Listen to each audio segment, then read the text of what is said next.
Një prej atraksioneve turistike në Shkodër dhe që po tërheq vizitor të shumt këtë sezon veror është fshati Zogaj. Ky fshat piktoresk është i njohur për shekuj për peshkimin, bimit mjekësore, kthime kurative, por edhe për punimet artizanale, ku gratë e fshatit e kanë të trashëguar brez pas brezi.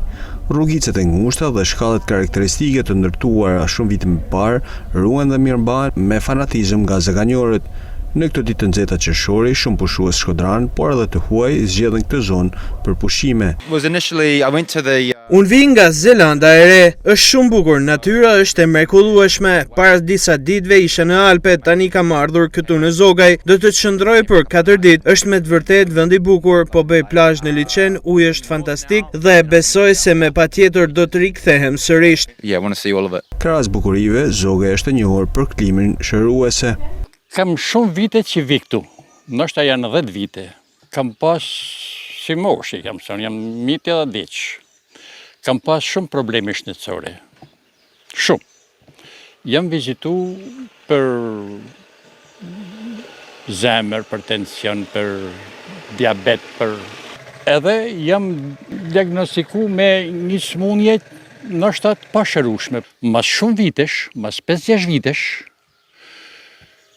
gote ka thënë që ai vend ku jeton, son rri 6 muaj, dhe mënyra e jetesë tonë që dal për ditë shetis, baj gjiro, 10 hapa në ditë.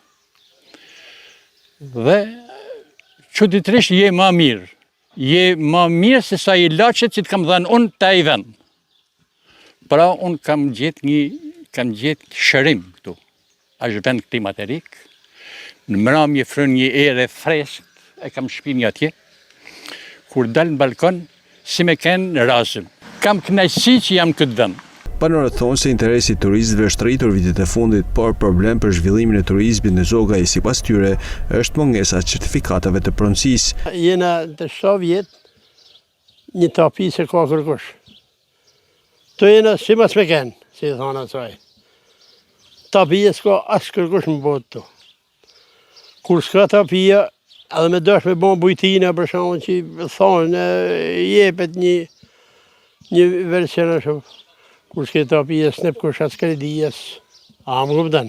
Ndërkohë, punimet për ndërtimin e rrugës Shirok-Zogaj deri në pikën kufitare të Skjes po vijojnë. Ky investim ka qenë rëndësishëm për zonën dhe rajonin e Shkodrës, pritet të përfundojë në fund të këtij viti.